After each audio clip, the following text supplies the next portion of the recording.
예, 방금 소개받은 이영정입니다. 20대 국회 바란다, 저는 그 19대 국회가 엉망진창이었던 만큼 20대 국회에 더 많은 것을 바라겠지만, 바란다는 말이 시사하지, 제가 보기에는 국회가 해야 될 것도 있고 하지 않아야 될 것도 있는데 거의 다가 희망사항 같아요. 우리가 이렇게 해줬으면 좋겠다라는 바람인데, 실제로 국회의원도 이기적인 인간이라는 걸 감안하면 스스로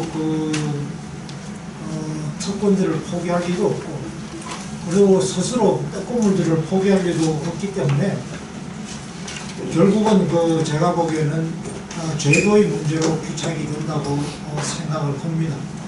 그러니까 저는 선진국과 그렇지 않은 나라들, 후진국의 차이라는 게 그렇게 별 게 아니라고 생각합니다. 정치가 좀 더 깨끗한 나라와 그렇지 않은 나라, 정치가 좀 더 효율적인 나라와 그렇지 않은 나라는 사실은 별 게 아닙니다. 결국은 법제도가 어떻게 정비되어 있느냐, 결국은 제도라는 게 개인의 선택에 있어서 유인 구조를 결정하는 것이기 때문에 결국은 저는 제도를 근본적으로 손을 봐야 된다. 물론 이런 제도도 자기들한테 불리한 제도, 법제도를 만들 리가 없죠. 그러니까 당연히 그런 것들을 갖다가 몰아세우기 위해서는 우리가 사실은 시민운동에서는 필요하지 않는가 이런 생각을 해봅니다. 우선 저는 국회의원들의 특권들이 많은데 그 가운데서 저는 첫 번째로 이건 자기들이 특권 내려놓겠다고 그랬고, 또 약속을 못 지키면 세비를 반납하겠다는 약속도 했으니까 우선 약속을 지키라는 의미에서 이 국회의원들 임금 체계를 저는 확 바꾸는 건 필요하다고 봐요. 우선. 그러니까 일단 일을 하지 않으면 임금을 안 주는 거죠. 그러니까 일당으로 하든지 아니면 우리 알바생들처럼 시급으로 하든지. 그래서 시급으로 한 시간에 좀 많이 줘도 돼요, 사실. 그 사람들 1년에 1억 몇천만 원 받아가니까 시급으로 한 시간에 한 30만 원 주든지 50만 원 줘도 사실은 놀고 있는 놈들 1억 얼마 주는 것보다 나을 거, 몇천 주는 것보다. 그래서 일당 내지는 시급적으로 저는 바꿔야 될 것 같다. 이렇게 이제 놀고 먹지 못하게 되면은 이 놀고 먹는 악화들, 그러니까 jet밥만 관심이 있는 의원들은, 사람들은 굳이 국회의원 하려고 들지 않을 가능성이 있다. 그래서 제대로 된 사람들이 아마 국회의원이 되지 않을까. 그러니까 이렇게 함으로써 양화가 악화를 구축하는, 악화가 양화를 구축하는 것이 아니라 그런 일들이 벌어질 수 있지 않을까 이렇게 생각을 하고요. 나머지 이제 필요한 제도 개혁들이 이런 것들이 있을 것 같습니다. 저는 사실 오늘 지적된 것 가운데 이 헌법 정신에 위배되는 그런 행동들을 하는, 아니면 그런 입법들을 하는 의원들이 있다고 그랬는데, 사실 이게 저는 같이 가는 것 같아요. 헌법 국가 정체성 무시하는 거하고, 그러니까 이 자유 시장 경제, 반시장적인 이런 법률들을 발의하는 것과 사실 저는 일치합니다. 그래서 이런 것들은 우리가 좀 검증을 할 수 있는, 이걸 법률적으로 못하면 아무튼 시민 운동을 통해서는 지속적으로 체크를 해가야 되지 않겠냐는 생각을 하고요. 그 다음에는 제도가 할 수 있는 것들도 있습니다. 예를 들면 아까 이미 나왔지만 이 규제에 대해 가지고 우리가 규제 영향 평가라든가 이런 것들. 그 다음에 재정 면에서도 사실 예산도 계속 커지고 복지 예산도 증가하고 있는데, 이거를 효율적으로 정부가 쓰는 것도 중요하겠지만 이런 예산들을 국회가 마구잡이로 자꾸 늘리는 것도 문제입니다. 그래서 이 재정 면에서도 이런 조금 우리가 예산도 과거처럼 국회가 사실 예전에는 정부에서 제출된 예산을 늘리지는 못했거든요. 요즘은 총액만 줄입니다. 요즘 국회가 하는 짓들 보면요, 부문은 늘려요. 그래서 총액만 조금 줄여. 그런 짓을 하는데 절대 그렇지 못하게 우리가 해야 될 것 같고, 공공부채도 각종 재정 준칙을 통해서 이 공공부채도 우리가 제한을 해야 되고, 그 다음에 바로 그렇기 때문에 GDP 대비해서 우리가 정부가 기체할 수 있는 것도 일정한 제한을 해야 됩니다. 총량도 제한해야 되고, 이 GDP 대비 우리가 데트 파이낸싱 할 수 있는 규모도 제한을 해야 된다고 그렇게 생각합니다. 그리고 오늘 그 정치 분야 발표하면서 뭐 여러 가지 나왔지만 이 외유 이야기만 나왔는데, 사실 국회가 보면 굉장히 수상쩍은 돈들이 많습니다. 제가 이 외유도 계산해 보니까 이 사람들 한 건 있어가지고 출장 갈 때마다 3,521만 원 썼더라고요. 네? 3,521만 원. 도대체 무슨 별난 외교를 하기 그런지 잘 모르겠는데, 뭐 그럴 수도 있다고 봐요.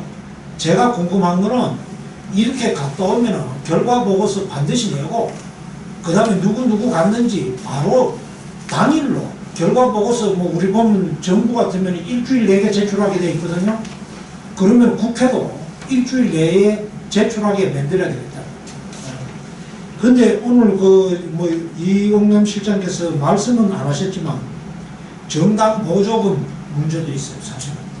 이것도 굉장히 어둡게 쓰이고 있습니다. 투명성이 전혀 없어요. 그 다음에 정치 자금 모금하잖아요. 뭐 한 사람이 평균에서 한 1억 좀 넘는데 많이 모으는 사람들은 굉장히 많거든요. 근데 자기 월급으로 받은 거는 공개할 필요가 없어요. 월급 어떻게 쓰는지는 그건 개인이 뭐 받은 거니까. 근데 이런 거는 결국은 국가가 세제 혜택까지 주면서 국민들로부터 모은 거 아닙니까? 이런 걸 공개해야 돼요. 어떻게 썼는지. 정당 보조금 어떻게 썼는지 투명하게 공개하도록 이거는 만들어야 됩니다. 저는 이런 게 없이는 국회가 달라질 것 같지가 않아요. 그래서 이런 떡고물들이 자꾸 줄어들면 떡고물 때문에 국회의원 하는 작자들은 좀 줄어들지 않을까, 저는 그런 생각을 합니다. 그래서 이런 제도 개혁을 국회의원들 스스로 하지 않으면 우리 시민단체나 아니면 유권자들이 나서서 이런 것을 할 수밖에 없도록 만들어야 된다는 게 제 개인적인 생각입니다. 감사합니다. 네, 저기 조동근 의원입니다. 지금 저기 사회자께서 시민단체가 좀 일을 많이 해야 된다. 허리가 중요한데 오늘 바른사회 시민에게 자랑하는 세 분의 실장님을 사실은 중심으로 모였는데 참 처음이죠. 근데 너무 기분 좋아요. 이게 발제 내용도 좋고, 그러고 이런 분의 서포트를 받는 공동대표들 더 좀 분발하겠다. 그러고 대한민국이요 진짜 분발하시오 이런 얘기 좀 하고 싶습니다. 근데 아까 그 20대 국회 바란다 얘기하는데 저는 제 농담이 아니고 과장도 아니고 요새 좀 제가 분노 조절 장애 좀 충분한 분노 조절 또 국회예요. 19대를 보면서 이게 국회인가라는 생각이 들어요.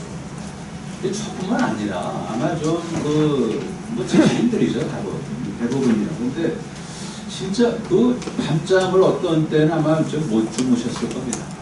분노 조절 장애를 집단적으로 유발한 어떤 집단이 바로 19대 국회입니다. 그들이 달라질까요? 달라지겠습니까? 지금 하는 죄송합니다. 짓거리를 보시면 일전에 안철수 의원이죠. 박근혜 대통령한테 제가 박근혜 대통령 편들은 그냥 팩트예요. 그대로 양쪽 하나는 말을 할까 뭐 이런 얘기를 갖다 동기적인 자리에 있어야 되는데 그럼 거꾸로 물어보고 싶은 게 당신은 압니까? 원래 말이죠. 우리가 금기 해제가 매너가 있어요. 그건 어피어 투 이정도로 사지 말라는 거예요. 카레는요, 분자식 H2가 뭔지 몰라요. CO2하고 H2를 분분할 수 있거든요. 그렇지 않습니까? 그 다음에 화학하는 사람들은 베트벤이 교양을 몇 개 작곡했는지 모를 수 있어요. 사실요. 그 어피어 투 이정도로 사지 말아요. 이게 상대편의 무지를 활용해서 자신의 처지, 그건 뭐 좋은 건데, 자신의 뭐죠? 자신의 뭐야? 이익을 취하지 말라는 거죠. 다 아는 게 다르고 관심이 다른데. 그래서 보면은, 참, 안철수 같은 그런 분이 우리나라, 좀, 글쎄, 대선 후보라는 얘기를 뭐 남들이 하기도 한데, 뭐 좀 기절초풍을 했어요. 저런 정도의 자질을 가진 사람이 대선 후보야. 어필 뛰고 놀면서, 그건 ABC거든요, 그건. 예를 들어서 제가 박윤환 교수님한테 제가 미분 강조심 갖다 이거 풀 수 있습니까? 못하죠. 아, 이거 좀 가보시네. 이렇게 좀 하는 거예요, 보면. 아니, 그거에서.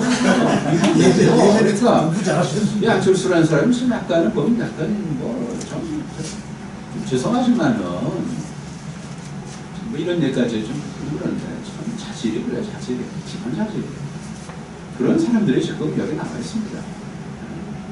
그리고 아까 저게 발제를 하면서 말이죠. 부산 저축은행 그러셨잖아요. 그게 사실은 아무리 급해도 그렇게 부산 특정 지역을 선택해요. 그렇다면은 김씨 문중 자산 보전을 위한 특별법을 왜 못 만듭니까? 그게 법입니까 도대체? 네. 부산 저축은행에 피해를 구제를 위해서 부산 지역 국회의원이 모여서 특별법 만들었다. 진짜 탈북자 살았다는 겁니까? 이게 뭡니까 도대체? 그렇다면은 김씨 문중 동시엔 자산 보전 특별법을 만들란 말이죠. 이건 뭐냐면 전부 다 입법 만능주의예요. 입법 만능주의. 이거를 고치지 않고는 안 돼요. 사실. 이 사람들이 뭐가 바뀌는데 그대로 올라갈 텐데 말이죠. 예. 따라서 좀 우리는 뭐냐면요. 뭐 북한의 위기도 있지만 진짜 위기는 항상 뭐죠? 국회의원 자질이 부족한 사람들이 입법 만능주의에서 헤어나지 못했는다는 거예요. 근데 이거를 꼬집어낼 방법이 없어요. 유일한 방법은 우리가 분발해야 돼요. 우리가. 시민단체가. 근데 우리 시민단체가 결기를 더 세우고요. 좀 더 희생하겠다는 그런 각오를 좀 갖고 견제해야 됩니다. 제가 너무 이렇게 디테일을 말씀드리면 좀 괜히 발제하신 분하고 충돌되니까 한번 피해가 안 되면은 아시겠지만 우리가 300명 국회의원 많잖아요. 그리고 왜 300을 왜 필요합니까? 옛날에 진짜 보면은 지방자치단체는 없을 때는 그래요. 필요해요. 예를 들어서 국회의원 9명 보좌입니다. 9명 보좌진. 2명은 이제 일종의 알바 해당되는 이제 견습생이긴 하지만 그래도 9명에 보면요. 네. 예전에는 국회 예산처, 국회 예산정책처, 입법조사처 이런 거 없었어요. 그런 거 없다 보니까 자체를 해결하려다 보니까 9명이 있겠죠. 하지만 지금은 이제 오버헤드가 있는 거죠. 그러니까 어떤 면에서 필요한 어떤 그런 지식을 딜리버리하는 그런 기관이 있잖아요. 그럼 당연히 줄여야 되는 거죠. 9명 왜 필요합니까? 국회가 무슨 이게 취업을 갖다 장려하는 무슨 그런 기관도 아닌데.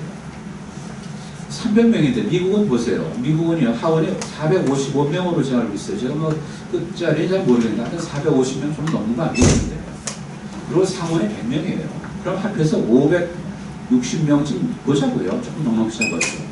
미국 인구가 3억이 넘어요. 한 3억, 한 1,2천을 보거든요.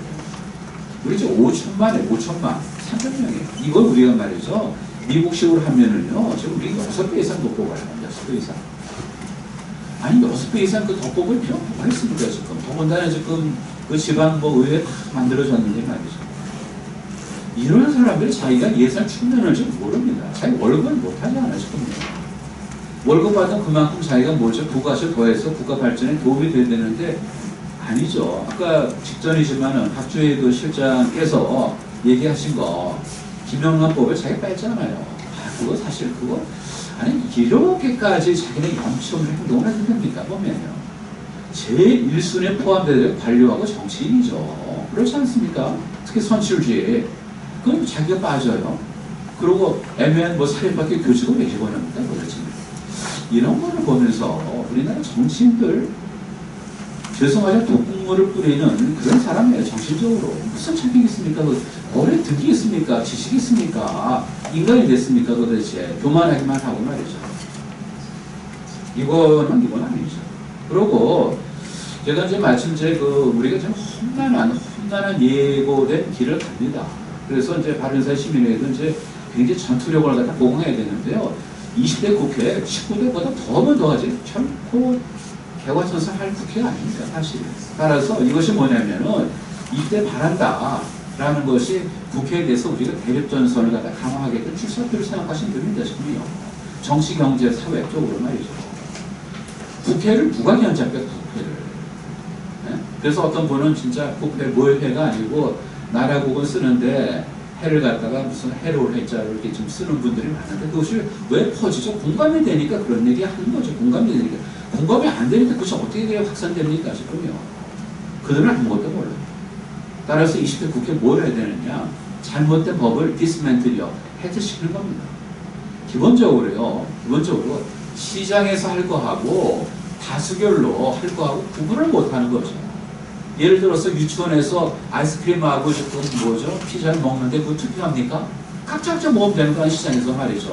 그걸 갖다 법으로 정해서 다수결로 해서 피자 먹기를 통일하는 겁니다, 지금요. 그러다 보니까 피자 업체에서 일로 오라고 로비하고 아니 도대체 시장에서 해야 될 걸 왜 국회에서 그걸 다수결로 합니까, 지금. 예컨대 보면은 보세요. 가장 그 쉬운 예가 뭐냐면은 처음에 그랬다 쳐요. 근데 지금 20대 국회에서도 지금 골목상권 어떤 보호 그것이 이펙티브 하다고 생각하십니까? 아니면 당장 디스멘트를 해야 되는 거죠. 해체해야 되는 거죠.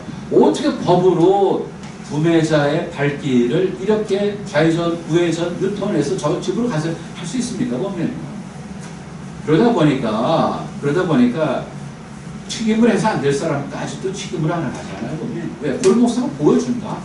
예? 300명이 들어갈 골목에 700명 들어가게 하니까 다 망하게 하는 거 아닙니까? 지금 말이죠. 세월호는 뭐가 달라요? 도대체 말이죠. 300이 들어갈 골목 상권 7골 집어넣고 침몰시키는 게 바로 그들 아닙니까? 도대체 말이죠. 참 어디 보면 인간들이 도대체 기본에 배우려고 하면 돼. 배우려고. 저는 뭐 잘났습니까? 하지만 뭐 배우려고 그러지 않잖아요. 더 가관인 게 말이죠. 얼마 전에 아주 필름을 쓰면서 통탄한 게 뭐냐면은 대법원에서 골목상권 뭐 합법적이에요. 그런데 보면은 공공의 이익을, 공공성, 그 다음에 뭐죠? 건전한 유통질서. 그런데 건전한 유통질서는 뭐라고 얘기를 안 해요. 그러면은 예컨대 대형마트가 뭐를 저질렀길래 건전한 유통질서를 해쳤습니까? 그 얘기를 안 한다고요. 그러면서 뭐 도대체 합법이라고 그럽니까? 공공성 얘기를 안 해요. 그러니까 공공성이라든지 그 다음에 건전한 유통질서는 뭔지 몰라요. 그냥 올마이든 방패예요. 아니면 뭐죠? 모든 쪽에서 책임입니다, 지금요. 그럼 얘기하면 되는 거예요. 당연히 대법원식 되면은요, 구체적으로 대형 마트 이렇게 해서 건전한 유통질서를 해쳤다라고 베리파이를 해야 되는 거예요. 그걸 안 하고 도대체 합법적이다? 그건 참 아니고요. 그 다음에 여기 이제 보시면 뭐 기가 막힌 게 중소기업 적합업종. 아니 도대체 중소기업 적합한지 여부를 어떻게 사전에 압니까? 사전에. 해보고 깨지면 몸이 아니구나. 가지 말아야 되겠다. 뭘 만지고 뒤면 그냥 조심해요. 꼬마들도 말이죠. 그러니까 이제 우리가 다 경험을 통해서 사전에 우리가 알 수가 없어요. 시장을 통해서 테스트 되는 것이 그것이 적합한지 여부입니다. 그러면은 그분들한테 제가 여쭤보고 싶어요. 저 정도는 뭐를 제 적합하겠습니까? 이를 5만이 어디 있어? 이를 5만이 말이죠. 그러고요. 아주 크리티컬한 건데 경쟁은 단위 간의 경쟁이에요. 단위 간의. 종 대 종의 경쟁이 아닙니다. 그러면은 육식동물이 소식동물 하나를 잡아먹으면요. 육식동물의 뭐죠? 먹이 하나 줄인 거니까 사자가 얼른만 잡아먹지 말아야 되죠. 왜? 내 동료 사자를 위해서는 그래야 되는 거죠. 이게 말이 되는 겁니까? 경쟁은요. 종 스페시스 간에 대기업과 중소기업의 집단적 경쟁이 아닙니다. 지금 말이죠. 제일 한심한 게 보면 골목상권 그렇다 쳐요. 제가 이 컬럼도 쓰고 제가 그래서 한번 되게 통탄한 게 뭐냐면은 소프트웨어 산업마저도 못 들어가겠어요. 소프트웨어. 이게 도대체 이게 말이 되는 겁니까? 골목상 그렇다 칩시다. 그래갖고 대기업 다 쫓겨나다 보니까 전자정보를 갖다 이제 수출하는데 대기업들이 실적이 없어요. 실적을 베리파이 해야 입찰 자격이 있잖아요. 보면요. 다 쫓겨났으니까 지금 그러니까 전자정보 만드는 솔루션을 알고 있는데 그걸 갖다 뭐죠? 이걸 실적을 제출해야 돼. 그걸 못하니까 지금 입찰 들어가지 못하는 거예요. 보면요. 그러다 보니까 중견이 차지하고 외국계가 차지하고 말이죠. 그러다 보면 전산실도 해체되는 거고 말이죠. 이게 도대체 뭡니까 지금? 그리고 소유주제 그걸 왜 하는 거죠? 아까 저도 잠깐 오면서 좀 인터뷰를 좀 했는데 화가 나는 거 보면요. 절대로요. 지도부자 뭐가 정답인지 모릅니다. 거꾸로 경영이 잘 되고 성과 좋은 쪽을 보고 그 지배 구조를 우리가 거꾸로 벤치마크하는 게 맞아요. 지금요. 그러니까 이런 지배 구조를 만들면 반드시 성공합니까? 그 삼성을 그렇게 괴롭히는 그렇게 어떤 그 거의 떨거지 같은 사람들 말이죠. 보면 모범 지배구조, 모범은요, 모범 백신을 가능하더라도 모범 지배구조 어디 있습니까 도대체 말이죠. 그렇다면 세상 망할 길이 어디 있어요. 그런 모범을 갖다가 지금 어디 모범은 어떤 정당이나 좀 하고 싶어. 정당, 모범 정당이라는 말이죠. 사실도 안 되는 사람들 그렇지만 그게 말이 됩니까 도대체. 제가 사실 흥분하는 게 아니고요. 보면 진짜 제가 격분하면 격분 제가 분노 조절 장애를 제가 오직 할 수가 없어요. 조절. 한번 벌떡 일어났는데 화가 나서 말이죠. 네. 근데 우리가 지금 대한민국에 백족한 거예요. 좀 그걸 생각하셔야죠. 지금 제가 뭐 여기서 뭐 국회의원들하고 각을 세우고 뭐 그게 무슨 목적입니까 사실요. 그건 아니지 않나 보면 우리 그렇게 하지 말고요. 그리고 미안하지만은 제발 보면 그 무슨 누구를 공격을 삼성을 공격해서 자기 어떤 입지를 세우겠다는 그런 사람들부터 생각이 바뀌어야 됩니다. 경영 잘 되는 데를 벤치마크에서 세워야 되는 거죠. 그렇지 않고서 대한민국이요. 죄송하지만 하나만 얘기를 하고 제가 좀 뭐가였는지 시간 한 괜찮아요. 1분 정도에서 죄송하죠. 우리 다 알잖아요. 베네수엘라, 차베스 지금 그나저 어떻게 돼요? 급전치가 급전치 몇 년 사이에 배고픔을 갖다 주는데 밀가루 갖다 뭐죠? 배고파는데 그걸 갖다 뭐죠? 그 배고파는 사람들이 강탈을 하더라고요. 베네수엘라 그런 나라가 아니었거든요. 3.19 그렇지 않습니까? 그걸 전부 다 국유화해서 말이죠. 난 무상으로 주다 보니까 산유국이 뭐지? 그래서 뭡니까 도대체? 맹물보다 싼 게 직접 휘발유 아닙니까? 사실은 거의 원유 아닙니까? 그러다 보니까 그냥 국가 자체가 무너지는 거죠. 따라서 이게 사실 복지는요. 진짜 이거는 죄송하지만 진짜 죄송 앞편이다 앞편이요. 필요한 사람한테 가면 되죠. 하지만 이게 어떻게 복지가 천국 걸리게 됩니까? 도대체 말이죠. 내가 잘났다. 뭐 그런 몰라도 난 못났으니까 매겨살 나라 그건 아니잖아요. 그래서 우리가 이 복지에 대해서 이것도 지금 뭔가 사회적인 천국 권력이 좀 되다시피 하는데 복지는 배경입니다. 이런 거로 우리가 제대로 하지 않으면 어떻게 경제가 어떻게 분명히 됩니까? 그 다음에 지금 민노총 이제 5월 어저께 이제 2일이죠. 오늘 5월 이제 어저께 1일인데 민노총 그분들 말이죠. 하면 결국 뭐냐면 자기 자식들 갈 자리가 없어지는 거예요. 그걸 모른다고 좀 사실이요. 내가 지금 내 횡포를 부려갖고 내 권력을 갖다 뭐죠? 이걸 갖다 무한 적용을 해갖고 내 자식을 갖다 죽이는 건 그들은 몰라요 사실. 민노총, 전교조, 민변도 마찬가지죠. 민정이 그런 다 그런 거죠. 우리가 20대 국회 바란다. 정신 차려라. 한마디로 얘기합니다. 그러고요, 우리가 야른사 시민회에서는 우리가 진짜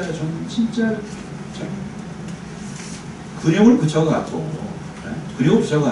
이들한테 우리가 노장을 갑니다. 대한민국을 위해서 자중해라. 이 진짜 동물 같은 참 국가에 무슨 뭐를 기여합니까? 특권이라는 말 자체도 사실 얼마나 불쾌합니까? 왜 특권입니까? 그들이 말이죠.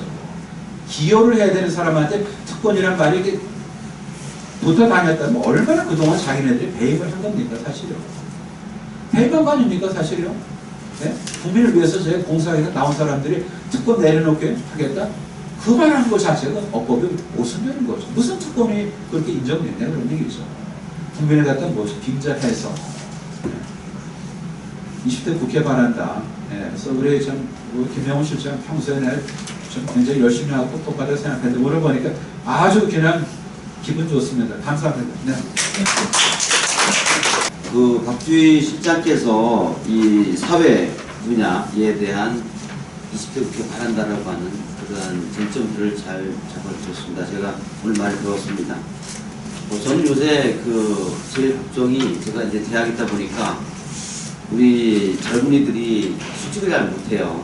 그래서 휴직을 앞으로 젊은 사람들이 일자리가 있어야만 지금 대한민국이 정상적으로 성장할 수 있지 않을까 생각하는데 가장 큰 문제가 지금 일자리 문제가 심각하거든요. 특히 청년 일자리 문제가 심각합니다. 그런데 이제 그동안 우리 사회를 보게 되면 성장이 지금 정체되고 있죠. 그래서 어떻게 하든 청년 일자리를 해결하는 방법이 뭐냐를 생각해 보면 여러 가지 방법이 있겠습니다.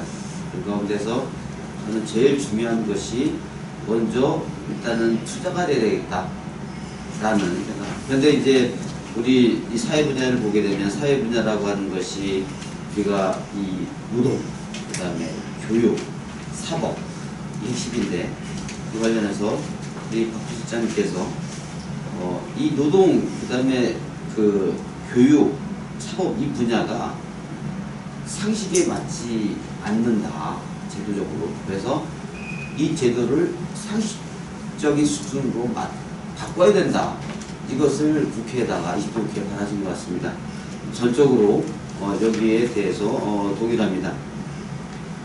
지금 현재 2011년 경제민주화 바람이 분 이후부터 우리 한국은행이 내는 통계자를 보면 국내 투자는 급격히 급감하고 있습니다.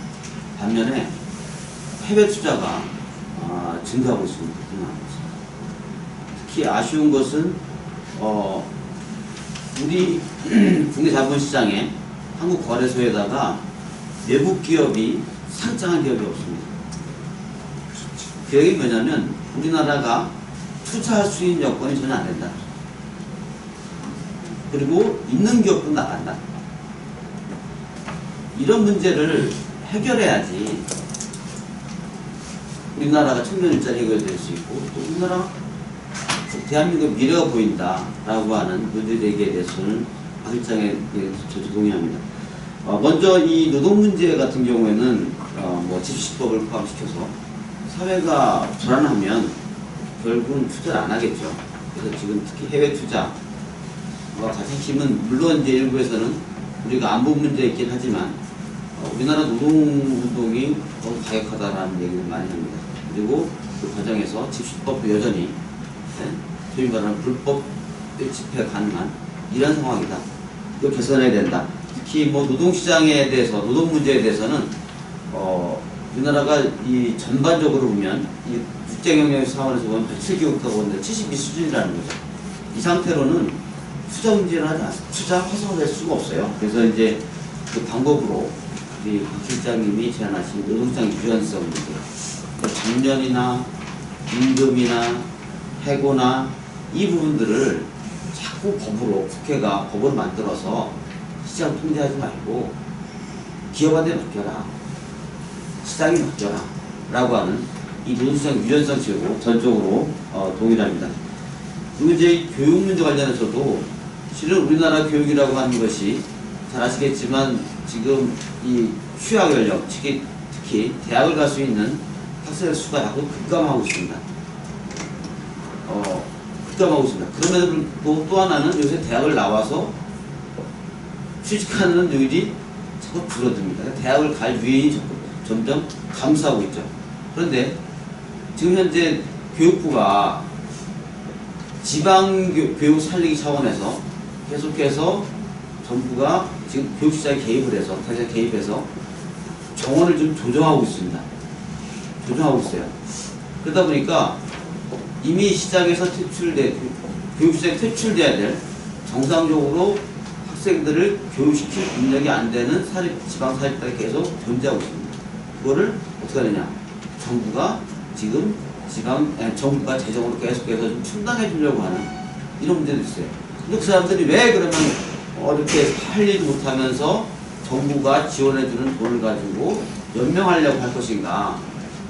핵심은 선대에 걸쳐서 한 교육사업으로부터 벗어나는 경우에 아무것도 없다는 거죠. 그러다 보니까 연명하기 위해서 자꾸 국가에 손을 벌리고 정치적으로 해결하려고 하고 이렇게 한다는 거 하고 있는 것은 사실입니다. 그래서 저는 박 실장님이 물론 우리가 2013년도에 국회에서도 이 사립학교의 경우에 퇴출할 수 있도록 소위 말하는 이 설립자에 대해서 어느 정도의 대학을 폐쇄했을 때 발생되는 자녀 재산을 전부 다 국가한테 줄 것이 아니고 일부는 그 설립자들이 사유할 수 있는 또는 활용할 수 있는 이런 기회를 주자라고 하는데 전적으로 동감합니다. 그래서 그 부분에 대해서 동감합니다. 그 다음에 이제 이 사법 분야에서도 하나 중요한 것은 이 투자와 관련해서 투자를 하는 사람이 상식적인 수준 에서 볼 때 항상 그 사법부로부터 어떠한 구속될 수 있는, 조사받을 수 있는, 수사받을 수 있는 위험이 있으면 수사를 안 하겠죠. 사업을 안 할 겁니다. 지금 현재 뭐 아까 확인한 우리 대표님 말씀하셨고 일반 기업인들이 교도 단장을 걷는 기본으로 사업을 한다고 해요. 그래서 어떤 경우에 자기도 모르는 것에 의해서 실은 구속될 수도 있는 이러한 상황입니다. 이것이 가장 큰 핵심에 있는 것이 우리는 이 배임죄죠. 그래서 우리가 이 배임죄 문제는 우리나라는 다른 나라는 목적이 있어야 되는데 우리나라는 책임을 지는 이런 문제가 제기되는 이러한 배임죄들을 개선하는 거 매우 중요하다. 그 다음에 또 하나는 이제 저는 이 조일장이 제의하는 법 가운데 부정청탁 방지법이죠. 요즘은 김영란법으로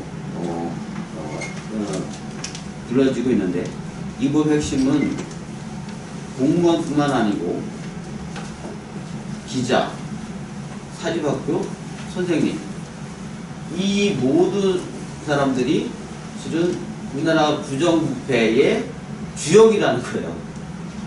그래서 이 사람들이 돈 받고 사람 만나면 무조건 조사, 수사. 특히 이걸 보게 되면 누군가가 신고하잖아요. 그러면 국민권익위원회가 다 조사해야 됩니다. 그리고 조사해본 결과 혐의가 없다. 그러면 다시 또 그 사실을 통지해줘야 돼요. 통지해주면 다시 고발자가 무슨 소리냐 재조사해라. 그러면 재조사해야 됩니다.